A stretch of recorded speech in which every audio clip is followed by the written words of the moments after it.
네, 오늘 함께 나눌 하나님 말씀은 사도행전 2장 42절에서 47절의 말씀입니다. 네, 다 찾으신 줄 알고 우리 한 목소리로 같이 읽겠습니다. 시작. 그들이 사도의 가르침을 받아 서로 교제하고 떡을 떼며 오로지 기도하기를 힘쓰니라.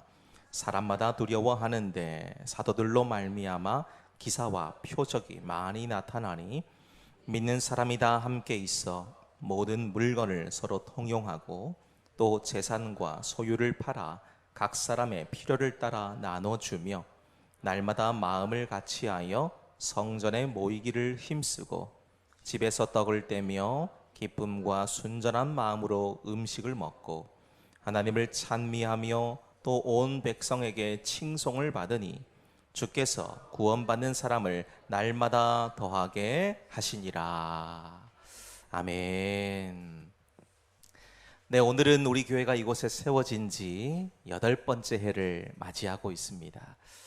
지나온 8년의 시간들을 되돌아보게 되면 빈말이 아니고요, 정말 감사할 것밖에 없습니다.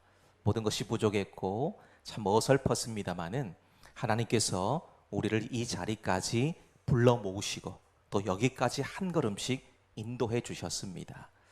자, 이 모든 것은 우리가 한 것이 아니고 하나님이 하신 일이지요. 그러니까 여기까지 이끄신 하나님께 우리가 감사하는 마음을 담아서 우리 박수로 영광을 올려드리면 좋겠습니다. 네, 하나님 감사합니다. 네, 오늘 설교의 제목을 보시면 나의 사랑 더세움교회라고 지었습니다. 사랑한다는 말은 그냥 나오지 않지요. 함께 울고 웃으면서 시간을 견뎌낸 그런 사이에서만 나오게 되는 표현입니다. 지난 8년 우리가 그렇게 살아왔어요. 근데 이 사랑은 감정으로 끝나서는 안 될 것입니다. 사랑하면 그 대상이 더 건강해지기를 바라고 또 그렇게 되도록 애를 쓰게 되어져 있습니다. 오늘 우리가 살필 것이 바로 그것입니다. 우리는 해마다 창립 기념주일이 되면 마태복음 9장의 말씀으로 이런 교회가 되기를 꿈꿉니다 라는 고백을 해왔습니다. 그러면서 무리를 보시고 불쌍히 여기시고 가르치시고 치유하시고 전하신 예수님을 닮은 교회가 되게 해달라고 우리는 기도했습니다. 자, 그런데 이제는 그 기도와 바람에만 머물지 않고 한 발 더 나가기 위해서는 저와 여러분의 삶이 따라와야 됩니다. 삶이 따라와야 돼요. 그래서 마태복음 9장의 말씀을 이어받아서 실제로 그렇게 응답을 받고 그렇게 이루어 갔던 교회를 우리는 성경에서 찾아보고자 합니다. 그 교회가 바로 오늘 본문에 기록된 초대교회입니다. 8번째 생일을 맞은 우리 교회가 앞으로 어떤 교회가 되어야 하는지 이 초대교회의 모습을 보면서 도전과 소망을 얻었으면 좋겠습니다. 자, 오늘 본문 사도행전을 기록한 누가는 한 가지 단어를 유독 강조하고 있어요. 바로 성령의 충만함이라는 말입니다. 성령의 충만함. 이 말이 신약 성경에 15번이 나오는데요, 그 중에 14번을 누가가 사용했어요. 왜 그랬겠습니까? 교회를 세우고 복음을 전하게 하고 모든 일을 이끌어 가시는 분이 사람이 아니라 성령님이심을 보여주기 위해서지요. 자, 오늘 본문의 말씀도 보세요. 바로 그 성령을 받은 사람들의 이야기가 기록되어 있습니다. 마가 다락방에 모여서 간절히 기도하던 120명의 사람들에게 성령께서 바람처럼 불처럼 임해 주셨어요. 자, 그러자 그들이 변했습니다. 그들이 변했어요. 여러분, 예수 믿고 나면 제일 먼저 나타나게 되는 반응이 있어요. 우리 개인에게요. 어떤 게 있을까요? 삶이 달라진다는 겁니다. 삶이 달라져요. 그리고 그들을 통해서 세워진 교회를 보십시오. 구원받는 사람들이 날마다 더해지는 살아있는 교회가 되었습니다. 저는 우리 교회도 이런 교회가 되기를 항상 꿈꾸고 있습니다. 그런데 꿈만 꾼다고 마음의 소원을 가진다고 이 일들이 저절로 될까요? 아닙니다. 그렇게 되도록 힘쓰고 애써야 돼요. 오늘 본문에서 우리가 힘써야 될 것 세 가지를 말씀해 주고 있는데 이걸 하나씩 우리 살피면서 해답을 찾고 방향을 찾는 은혜의 시간이 되어지기를 소망합니다. 자, 우리 본문의 말씀, 그럼 42절의 말씀을 다시 한번 읽어보실까요? 함께 읽습니다. 시작. 그들이 사도의 가르침을 받아 서로 교제하고 떡을 떼며 오로지 기도하기를 힘쓰니라. 아멘. 자, 먼저 사랑하는 우리 교회가 이런 교회가 되기를 꿈꾼다라는 마음을 갖고 첫 번째 메시지를 함께 나누게 되기를 원하는데요. 말씀을 잘 배우고 교제와 기도가 넘치는 것이다 라고 말씀드릴 수 있겠습니다. 자, 지금 초대교회 성도들이 가장 먼저 한 일이 기록되어져 있는데요. 바로 사도의 가르침을 받는 것이었죠. 자, 여기서 잘 보셔야 될 게 있습니다. 사도들이 열심히 가르쳤다 말하지 않아요. 뭐라고 말합니까? 성도들이 열심히 배웠다라고 말합니다. 성도들이 열심히 배웠다. 자, 이 부분을 세번역 성경으로 좀 더 보시게 되면 좀 더 명확하게 볼 수 있는데요. 이렇게 표현합니다. 그들은 사도들의 가르침에 몰두하며 라고 되어져 있어요. 몰두했다는 거예요. 이들은 역사상 누구도 해본 적 없는 놀라운 은혜를 경험한 사람들입니다. 바람 같고 불 같은 성령을 직접 경험했기 때문이죠.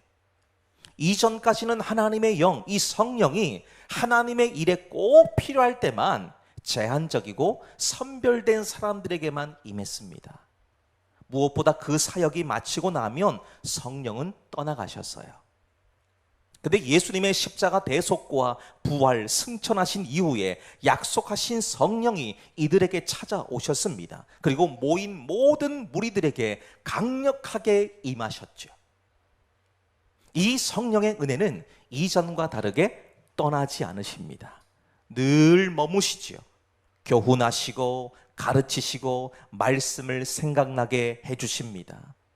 이들은 성령을 받고 난 이후에 하나님의 말씀을 배우는 일에 아까 우리 세번역 성경도 보셨지만 몰두했어요. 몰두. 은혜를 받았으니까 됐다 말하지 않습니다. 오히려 더 배우려고 달려든 거예요. 더 배우려고. 뜨거운 가슴에 하나님 말씀의 지식이 더해졌을 때에 폭발적인 부흥이 일어나는 것입니다. 여러분, 우리가 왜 말씀을 배워야 될까요? 말씀은 신앙생활의 뿌리입니다. 뼈대이기 때문에 그렇습니다. 뿌리가 없는 나무는 서 있을 수가 없지요. 뼈대가 없는 몸 역시도 설 수 없습니다. 말씀이 없는 신앙은 물거품과도 같아요. 요즘에 이단과 사이비가 얼마나 기승을 부립니까? 이들이 끼지 않은 곳을 찾기가 어려울 정도로 우리 사람들의 평범한 일상에 치명적으로 스며들어 있어요. 근데 왜 사람들이 이런 얼토당토하는 가르침에 속아 넘어질까요? 이단의 교리가 성경보다 훌륭해서가 아닙니다. 성도가 말씀을 몰라서예요. 성경을 모르니까 유치한 말장난에 넘어가는 겁니다. 한여름에 상한 음식을 먹게 되면 식중독에 걸리지 않습니까? 그러니까 잘못된 가르침은 영혼의 식중독을 일으키는 거예요. 이걸 이기는 길은 하나밖에 없습니다. 말씀으로 잘 무장하는 거예요. 말씀을 알아야 예수님을 압니다. 예수님을 알아야 복음이 뭔지를 알고 복음을 알아야 교회가 어떤 곳인지를 알 수 있습니다. 그래서 우리는 말씀을 배우고 배운 대로 살아가야 되는 것이에요. 근데 오늘 본문의 말씀 42절을 보시면 이 배움에서 끝나지 않죠. 배운 대로 된 것이 두 가지가 나옵니다. 교제와 기도예요. 교제와 기도. 교제라는 말이 뭡니까? 참여하고 친교하고 나눈다, 그런 뜻입니다. 그러니까 이 말은 교회 안에서만 쓰이는 종교적인 언어가 아니고 일반적인 언어입니다. 일반적인 언어. 자, 그런데 이 교제를 어디에 누구에게 붙이느냐에 따라서 따라오는 열매는 천차만별이에요. 세상에서의 교제를 보십시오. 다 그렇진 않겠지만 대부분 음주가무와 붙어 있어요. 음주가무. 그러면서 인사도 이렇게 하잖아요. 아유, 야, 우리 오랜만에 만났는데 술 한잔 해야지. 이게 인사입니다. 그 술 한 잔을 해야 이제 뭔가 만남이 되어졌다라고 생각하기 때문에 그런 겁니다. 그리고 진짜 만나서 잔을 부딪히고 회포를 풀어야만 진정한 교제가 있었다라고 얘기합니다. 근데 성도의 교제는요, 성도의 교제, 거룩하고 신령한 교제입니다. 세상 사람들처럼 부어라 마셔라 하지 않아도 이 교제 속에는 살리는 역사가 나타나요. 살리는 역사. 대표적으로 우리가 매달 한 번 모이는 이 목장을 보시기를 바랍니다. 사실 개인적으로 한 번 모여서는 사실 목장 모임이 무언가 제대로 이 맛보기가 참 어려운 게 현실입니다. 그럼에도 불구하고 우리가 목장 모임을 한 달에 한 번이라도 진행하게 되는 이유가 있어요. 우리 다음 주에 이제 목장 모임이 진행이 될 것인데, 자, 이 목장 모임 왜 할까요? 왜 모일까요? 예배가 끝나기가 무섭게 쏜살같이 집으로 돌아가시는 것보다 한 주간 세상에서 지치고 외롭고 넘어졌던 이야기를 나누면서 함께 위로하고 격려하는 것이 서로에게 큰 힘이 되기 때문입니다. 그러면서 깨닫는 거예요. 아, 나만 그런 게 아니구나. 저 아무개 집사님, 권사님, 장로님도 나와 똑같은 아픔과 고민을 하고 계시는구나. 이게 우리 심령에 얼마나 큰 위안과 안도감을 주는지 몰라요. 나만 부족해서 모자라서 그런 일을 겪는 것이 아니고요, 모두가 비슷하다는 거예요. 때로는 똑같은 고민과 문제 속에 살고 있다는 것을 발견하면서 동질감을 느낍니다. 아, 너도 그래? 나도 그래. 너도 그랬어? 나도 그랬어. 그럼 너는 그 문제 어떻게 풀었어? 나는 이렇게 했어. 너도 그렇게 한번 해봐. 이걸 주거니 받거니 하는 게 어디서 일어나는 겁니까? 목장에서 일어나는 거예요. 그러면서 마음의 문을 열고 서로 각자의 이야기를 나누다 보면 끈끈한 유대감이 생깁니다. 영적인 전우애가 생기는 거예요. 여러분, 실패했던 얘기를 하시는 것을 두려워하지 마시기를 바랍니다. 맨날 우리가 성공만 할 수 있습니까? 실패도 하지요. 아니, 오히려 실패가 훨씬 더 많습니다. 그러면 그 실패했던 얘기를 하면요, 상대방이 처음에는 깔깔거리고 웃더라도 그 웃음 뒤에는 뭐가 있습니까? 너도 그랬어? 나도 그랬어. 이게 들어있는 거예요. 그럼 실패했던 얘기를 계속 해보세요. 우리는 실패했던 얘기를 하면은 상대방이 나를 무시하지 않을까라고 생각하지요. 천만에요. 무시하는 게 아닙니다. 무시할 수가 없어요. 실패를 했다는 것은 무슨 얘기입니까? 그만큼 경험을 많이 했다는 거예요. 경험을 많이 했다는 것은 무슨 의미입니까? 줄 수 있는 답이 많다는 거예요. 여러분, 실패한 것은 어찌 보면 내가 할 말이 더 많은 거예요. 실패했던 얘기를 절대로 뒤로 숨기지 마시기를 바랍니다. 실패했기 때문에 방법을 찾죠. 실패했기 때문에 해답을 발견하는 겁니다. 근데 이 목장 모임을 이렇게 아무렇지 않게 대하고 스스로 숨어버리고 피해 다니면 당장에는 나를 드러내지 않을 수 있기 때문에 편할지는 모르겠습니다만 결국 이것이 쌓이면 스스로를 가둬버리는 겁니다. 결국 숨이 막히게 되는 일이지요. 우리는 이 세상을 절대로 혼자서 이겨낼 수 없는 존재들입니다. 그런데 우리가 함께 걸어갈 수 있는 믿음의 식구가 있다는 것, 이건 천군 만마를 얻은 것과 똑같은 겁니다. 우리 옛말에도 그래서 백지장도 맞들면 낫다 그랬잖아요. 그리고 또 하나 볼 수 있는 것이 있습니다. 바로 기도입니다. 기도. 초대교회는 하루아침에 3,000명이 더해진 교회였어요. 얼마나 다양한 사람들이 물밀듯이 교회 안으로 들어왔겠습니까? 그런데 교회 내에 별다른 잡음이 없이 빠르게 하나가 되었습니다. 그 비결이 뭐였을까요? 바로 기도였다는 겁니다. 자, 여기서 기도하기를 힘썼다라고 하는 말이 나오는데, 이 말은 혼자 하는 기도가 아니고요, 함께 모여서 서로를 위해서 드려진 중보의 기도를 이야기합니다. 예수님께서도 성전의 장사치들을 쫓아내시며 하신 말씀이 있으셨지요. 내 집은 만민이 기도하는 집이다 그러셨습니다. 근데 우리가 여기서 한 가지 눈여겨보실 것이 있습니다. 오늘 42절의 말씀 보면 힘쓰니라 이 말 나오죠. 힘쓰니라. 그리고 우리 읽진 않았습니다만, 아직 보진 않았습니다만 46절 보면 모이기를 힘쓰고 그러죠. 이 두 단어는요, 원래 똑같은 한 말입니다. 똑같은 말이에요. 그 뜻이 이렇습니다. 끈질기게 달라붙어 있다, 이런 말이에요. 끈질기게 달라붙어 있다. 말씀에 달라붙고 기도에 달라붙었던 사람들이 그 다음에는요, 서로에게 달라붙는 겁니다. 서로에게. 이것이 오늘 본문이 보여주고 있는 순서예요.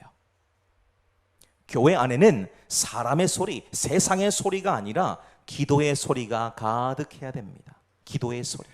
성도가 성도를 위해서 기도하고 교회가 나라와 민족을 위해서 기도할 때에 교회는 언제나 바로 세워지는 겁니다. 교회가 안 하면 누가 합니까? 아무도 안 하면 세상 사람들이 나라와 민족을 위해서 기도합니까? 절대로 안 하죠. 자기들의 이익과 탐욕을 위해서만 살아가죠. 나라와 민족이 어떻게 되는 것은 자기들에게 중요한 문제가 아닙니다. 근데 누가 이 나라와 민족을 지탱하고 있을까요? 우리 입장에서 보게 되면 기도하는 한 사람. 기도하는 우리가 있기 때문에 나라와 민족이 무너지지 않는 겁니다. 그런 자부심을 갖고 기도하시기를 바랍니다. 저는 우리 교회의 9번째 해가 말씀을 사모하고 교제가 따뜻하고 기도가 끊어지지 않는 해가 되기를 간절히 바랍니다. 그러니까 내년이죠.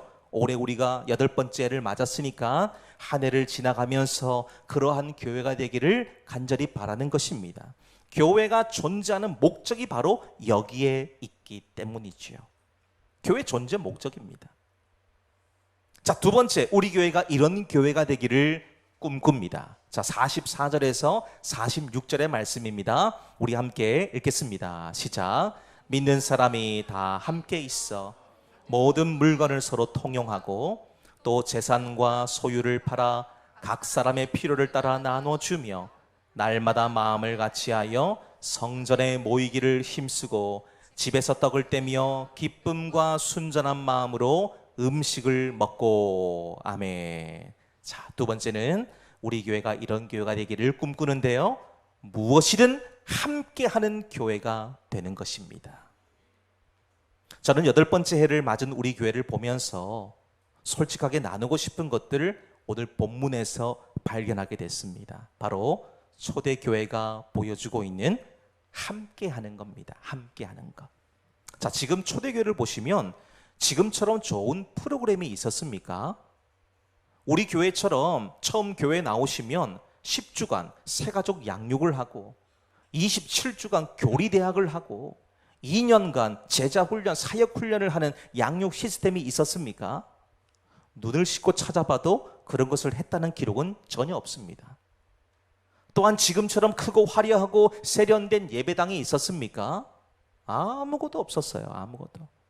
그런데도 오늘 본문의 말씀 보시면 이들은 모이기를 힘썼다 말씀하죠. 즉 끈질기게 계속해서 모였다는 겁니다.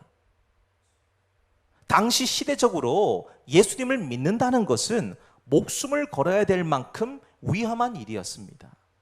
가족들에게 버림을 당할 수도 있고요, 직장에서 쫓겨나기도 하고, 특별히 유대인 공동체에 발을 붙이지 못하도록 그들이 추방을 시킵니다. 그러면 그 공동체에 들어가지 못한다는 것은 생필품을 사는 것도 안 되고 집을 구할 수도 없고, 아까도 말씀드렸지만 직장을 구할 수도 없는 거예요. 무슨 얘기입니까? 사회적으로 사형 선고를 받은 거예요. 그런데도 이들은 어떻게 했다고요? 끈질기게 모였다는 겁니다. 끈질기게. 무엇이 이들을 그렇게 만들었느냐는 것이지요. 모여서 함께 찬양하고 예배드리며 교제할 때에 목숨을 걸어도 좋을 만큼의 행복과 기쁨을 맛봤기 때문입니다. 그리고 이 함께가 말로만 그치지 않았다는 증거가 나오는데요, 44절, 45절의 말씀을 다시 보세요. 이들은 모든 물건을 서로 통용합니다. 재산과 소유를 팔아서 각 사람의 필요를 따라 나누어 줍니다. 여기서 이 말씀을 오해하시면 안 됩니다. 그러면 우리 교회가 이렇게 되기를 소망하니까 우리도 재산 다 팔고 다 교회로 가지고 와서 우리끼리의 공동체를 만들어야 된다, 이 말입니까? 그 말이 아닙니다. 그 말이 아니에요. 이건 누가 시켜서 한 일도 아니고 모두가 재산을 똑같이 나눠 가진 것도 아닙니다. 성령께서 임하시니까 옆에 사람의 형편이 눈에 들어오는 거예요. 옆에 사람의 형편이. 그동안 내 것이라고만 여겼던 것들을 필요한 사람이 보이니까 자연스럽게 내어놓는 거예요. 자연스럽게. 그러니까 함께 한다는 이 말은 이렇게 구체적입니다. 같은 자리에 앉아 있는 것을 넘어서 서로의 형편이 눈에 들어오는 거예요. 지금 신앙생활을 함께하고 계시는 옆에 계신 성도님들의 형편과 사정을 잘 알고 계시고 그 일을 위해서 함께 기도하고 계십니까? 그분이 지금 어떤 고민을 하고 있는지, 어떤 문제가 있는지, 어떤 아픔이 있는지 알고 계시나요? 자신 있게 대답을 못 하시네요. 그렇다면 이제 9번째 해가 이제 갈 때까지 우리가 뭘 해야 되겠습니까? 옆에 계시는 지체들의 상황과 형편을 외면하지 마시고 함께 마음을 모아서 기도해 줄 수 있어야 한다는 말씀입니다. 벌써 시간이 제가 세어보니까요 20년이 넘었어요.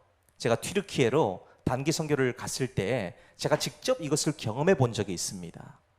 튀르키예는 여러분 아시겠지만 거의 대부분의 사람들이 무슬림이에요. 무슬림인데 근데 이곳에도요 교회가 있습니다.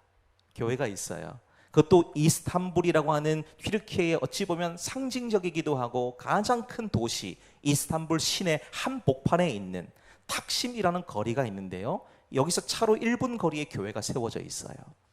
이곳은 정말 전 세계 수많은 관광객들, 현지인들이 어우러져서 엄청난 인파가 항상 오가는 거리입니다.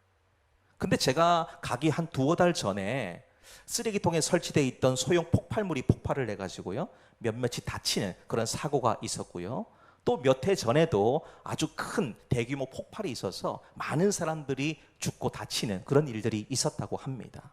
그래서인지는 모르겠습니다만은 교회 입구를 딱 들어가려고 하는데요 교회 앞에 전신 스캐너가 있어요. 전신 스캐너가 있고 청원 경찰도 그 앞에 배치가 되어져 계시더라고요. 그 정도로 불안한 상황들이 곳곳에 있다 보니까 뭔가 모르게 그냥 마음에서 아슬아슬한 그런 느낌도 받았습니다. 그런데 교회 안으로 제가 들어가서 함께 예배를 드리면서 그런 느낌과 감정은 그냥 기우에 불과했다라는 것을 깨닫게 됐습니다. 정말 제가 오랜만에 이 예배를 드리면서 밀려오는 그 감동과 감격을 주체할 수 없을 만큼 너무나도 뜨겁고 행복했습니다. 악기라고는요 지금 우리처럼 이렇게 잘 세팅되어진 것이 아닙니다. 선교사님이 앞에서 기타 하나 들고 찬양 인도하시는 거예요. 기타 하나 들고. 그런데 이들이 부르는 찬양을 들어보면요 정말 기쁨에 겨워서 마치 천상의 소리처럼 들리는 거예요. 얼마나 기쁘게 찬양을 부르든지요. 내일은 없는 사람들처럼 온 마음을 다해서 하나님을 예배하며 경배드리는 모습을 보았습니다. 근데 더 기가 막힌 것은요 예배를 다 드리고 난 이후였어요. 예배를 다 드리고 난 이후에 모두가 집에를 안 가는 거예요. 집에를 안 갑니다. 음식을 함께 먹으며 교제를 하는데요 시간이 정해져 있지 않아요. 될 때까지, 마칠 때까지 그냥 거기서 자유롭게 교제하고 서로의 안부를 묻고 믿음과 신앙의 간증을 나누는 겁니다. 제가 하다가 중간에 지쳐가지고 집에 왔거든요. 너무 오래 해가지고 제가 이 모습을 보면서 너무나 많은 도전과 의뢰를 받았습니다. 여러분 한번 생각해 보세요. 모이면 모일수록 위험 부담도 커집니다. 위험 부담이 커요. 언제 폭탄이 될지 모르고요. 과격한 자들이 어떻게 교회를 해칠지 누구도 장담할 수 없습니다. 그런데도 이들은 오늘 본문에서의 표현처럼 끈질기게 모여요. 끈질기게. 어디서 오시는지 모르겠어요. 끈질기게 모입니다. 한두 사람이 아니에요. 차를 타고 2시간, 3시간을 달려오고요. 열차를 타고 오기도 하고 때로는 심지어 비행기를 타고 오기도 합니다. 저는 우리와 분위기와 상황은 많이 다릅니다만은 교회는 모이면 모일수록 행복이 넘치고 사랑이 넘치는 은혜 공동체가 된다는 것에는 동서양을 막론하고 동일하다고 봅니다. 동일한 거예요. 그래서 모인다는 것이 무슨 의미입니까? 마음이 통한다는 거잖아요. 여러분들이 오늘 우리 더세움교회에 함께 모여서 같은 말씀을 듣고 같은 찬양을 드리는 이유가 뭡니까? 마음이 통하기 때문에 그렇게 하지 않습니까? 마음이 통하는 증거가 모인다는 겁니다. 그리고 이 일은 누가 하시는 걸까요? 성령께서 직접 하시는 일입니다. 성령님은 둘로 하나를 만드시죠. 막힌 담을 허십니다. 평화를 주시는 분이시기 때문이지요. 마음이 하나가 되면 못할 일이 없습니다. 무엇이든지 기쁨으로 할 수가 있습니다. 자, 오늘 초대교회와 우리 교회를 비교해 보면 숫자적으로나 헌신된 사람의 수로 보나 이 차원이 달라요. 초대교회는 엄청난 사람들이 모이는 강력하고 큰 교회였습니다만 우리 교회는 거기에 비하면 작고 약한 교회이지요. 그런데 숫자는 미약할지 모르지만 마음을 같이 해서 하나 되는 공동체가 되면 초대교회 그 이상의 일도 너끈히 감당할 수 있다는 것입니다. 너끈히 감당할 수 있어요. 우리 예수님께서 보여주신 것도 보십시오. 예수님께서 이 땅에 계시는 동안에 제자들과 날마다 함께 하셨어요. 떡을 떼실 때도, 병자들을 고치실 때도, 기도하러 산에 올라가실 때에도 그들과 함께 하셨습니다. 그러니까 예수님의 정신은 뭡니까? 처음부터 끝까지 함께 한다는 것이죠. 지금도 우리와 함께 하시지요. 함께 하십니다. 그러니 히브리 10장 24절 25절 말씀에서 히브리 기자가 이렇게 말씀하죠. 서로 돌아보아 사랑과 선행을 격려하며 모이기를 패하는 어떤 사람들의 습관과 같이 하지 말고 오직 권하여 그날이 가까움을 볼수록 더욱 그리하자 말씀합니다. 몇 년 전 코로나가 한창일 때 우리가 각 가정에서 TV 화면으로 녹화된 영상을 보기도 하시고 또 때로는 유튜브 라이브로 예배를 드렸던 적이 있습니다. 기억을 하시지요? 지금도 부득이한 사정이 있는 분들을 위해서 저렇게 앞에 온라인 예배를 송출하고 있습니다마는 솔직히 예배당에 나와서 함께 예배 드리는 것과는 많은 차이가 있습니다. 이 여러분 느끼셨기 때문에 이미 잘 아실 거라고 보여집니다. 함께 찬양하고 함께 기도할 때에 영적인 힘이 배가 되잖아요. 혼자서는 이걸 누릴 수가 없어요. 혼자서는. 그렇기 때문에 길고 어려운 힘겨운 시간들을 지나오면서 지켜낸 우리 공동체가 얼마나 소중하고 귀하냐 그런 말씀입니다. 8년을 한결같이 걸어온 이 공동체가 무너지지 않도록 계속해서 마음과 뜻을 모아주시고요. 기도와 사랑으로 교회를 세워가시기를 당부를 드립니다. 은혜를 쌓는 데는요 오랜 시간이 걸려요. 그런데 무너지는 것은 순식간입니다. 그렇지만 함께하는 교회는 무엇을 해도 부흥하고 성장하죠. 이 은혜가 우리 교회 위에 충만하기를 축복합니다. 세 번째 보실까요? 47절의 말씀입니다. 우리 함께 읽겠습니다. 시작. 하나님을 구원받는 사람을 날마다 더하게 하시니라. 아멘. 자, 세 번째, 우리가 꿈꾸는 교회, 우리가 그렇게 되어지기를 갈망하는 교회는 어떻습니까? 칭찬받아서 구원받는 사람이 날마다 더해지는 교회가 되는 겁니다. 성령으로 충만한 교회는 뚜렷한 발자취가 있습니다. 바로 누구에게서든지 간에 칭찬을 받는다는 거예요. 초대교회 성도들을 보시면 예수 믿고 살아가는 것이 어떤 것인지를 삶으로 보여줬습니다. 삶으로. 자, 어떻게 보여줍니까? 오늘 말씀에 기록되어져 있습니다. 날마다 함께 모이고 집집마다 떡을 떼고 기쁨과 순전한 마음으로 음식을 먹고 일상 속에서 천국을 누리며 살았다는 거예요. 그러니까 세상 사람들이 믿는 자들의 모습을 보면서 칭찬하지 않을 수가 없었던 거예요. 그런데 오늘 우리들의 형편은 어떻습니까? 안타깝습니다마는 요즘의 세상은 교회를 칭찬하지 않죠. 오히려 뉴스에 교회 이야기가 나오면요, 저는 막 그냥 가슴이 철렁한 거예요. 또 뭔 잘못을 했지? 또 뭔 비리를 저질렀지? 이것부터가 나오는 거예요. 왜 이렇게 됐을까요? 왜 이렇게? 교회가 왜 이렇게 됐을까요? 교회가, 그곳에 속해 있는 성도가 삶으로 예수님을 드러내며 살기보다 세상의 것들로 인정받으려고 했기 때문에 그렇습니다. 본질이 뒤로 가는 거예요. 본질이.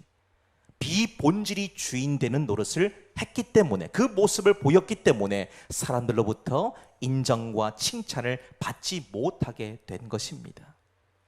그런데 오늘 그와는 반대로 초대교회가 칭찬받은 이유를 보세요. 서로 나누고 함께 밥 먹고 기쁘게 살아가는 그 일상 하나를 보여준 겁니다.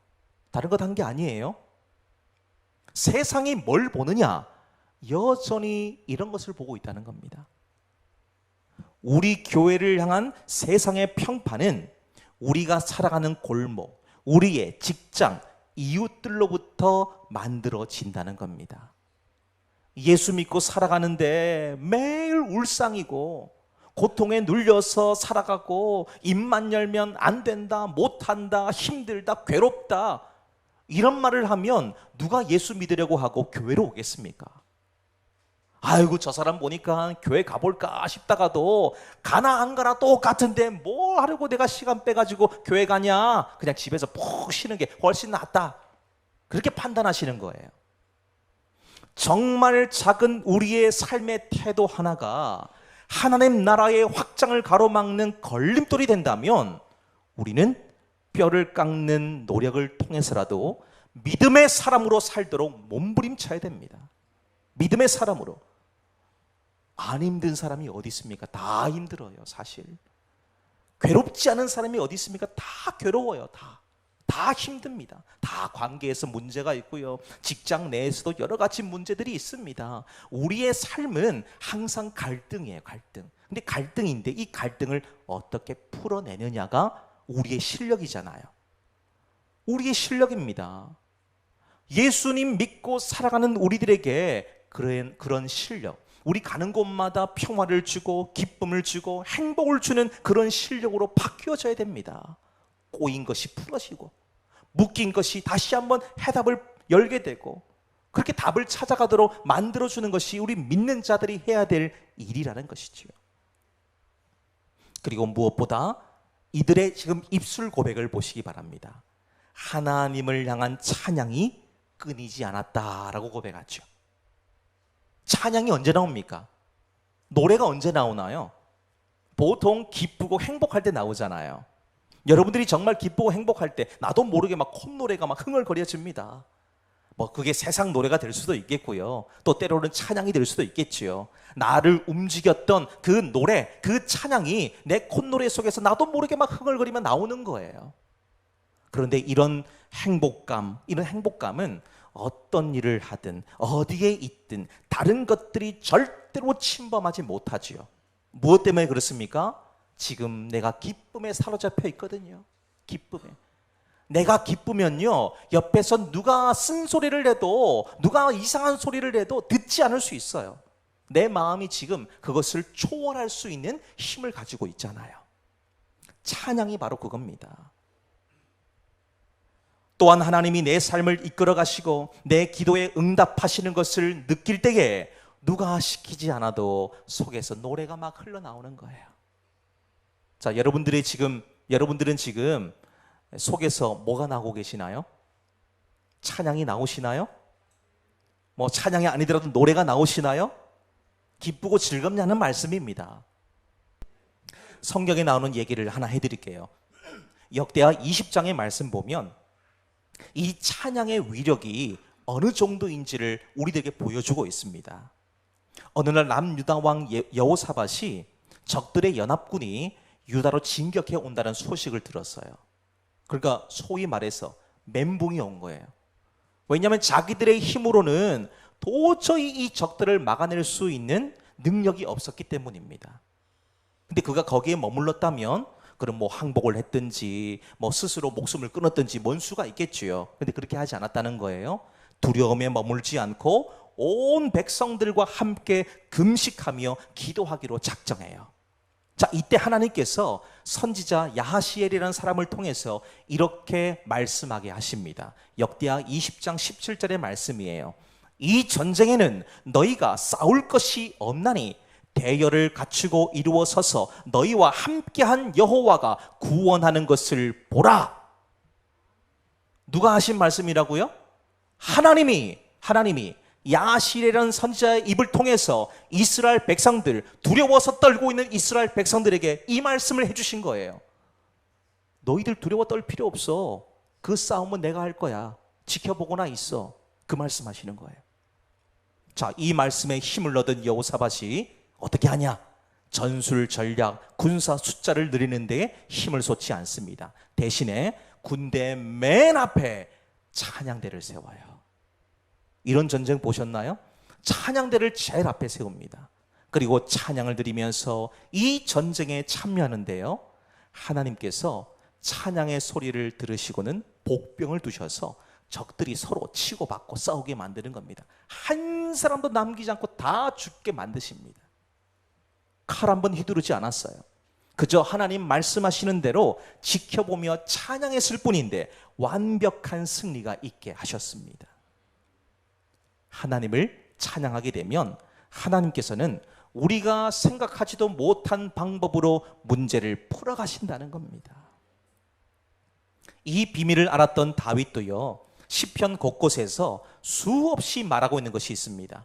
하나님을 찬양하라, 찬양하라. 이 고백이 늘 자주 등장합니다. 지금 초대교회 성도들 역시 이렇게 기뻐하고 찬양할 수 있었던 이유가 있지요. 주님의 십자가로 구원받았다는 확실한 믿음이 있었기 때문입니다. 확실한 믿음. 자, 그 믿음으로 살아가니까 오늘 결과물이 나옵니다. 47절 하반절의 말씀이죠. 교회가 세상의 빛과 소금이 되고 칭찬과 사랑을 받는 교회가 됩니다. 그러니까 더해지는 결과물을 보시니까 주께서 구원받는 사람을 날마다 더하게 하셨다. 더하게 하셨다. 이 기쁨과 행복을 너희들만 누리는 것이 아니라 아직도 이걸 모르는 사람들 내가 붙여줄 테니까 너희들이 어떻게 살아가니까 행복하고 기쁜지를 보여줘라, 그러시는 거죠. 기억할 것은 사람을 더하게 하신 분이 누구시냐는 거예요.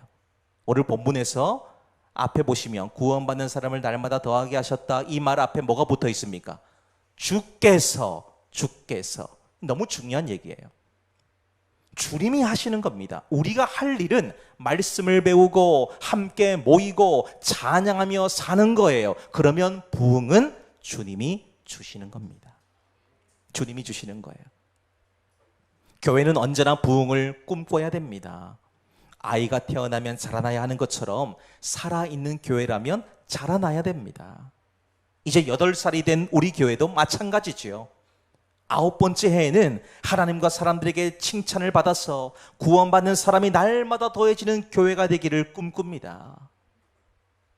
사랑하는 여러분, 지난 8년 동안 우리는 이런 교회가 되기를 꿈꾸며 달려왔어요. 그러면서 오늘 우리가 사랑하는 더세움 교회가 더욱 하나님께 쓰임받고 영광을 올려드리기 위해서 필요한 3가지를 살폈습니다.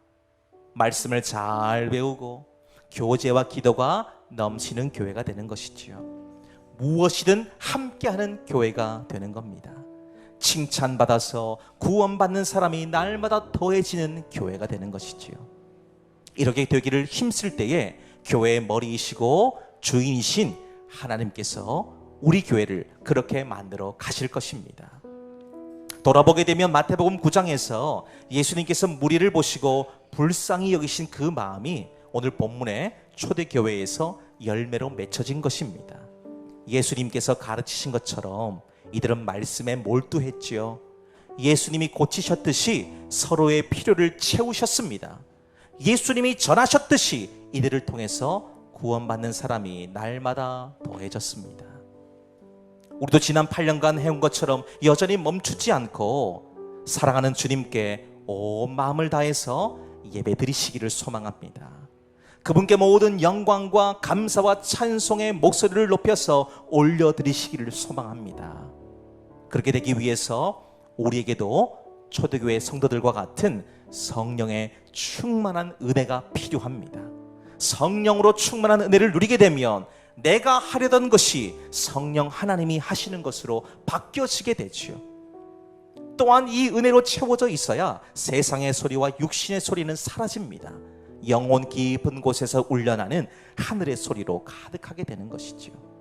무엇보다 이 은혜로 채워지게 될 때에 초대교회와 같이 한마음 한뜻으로 교회를 세워갈 수 있는 성도들을 더욱 뜨겁게 사랑할 수가 있습니다.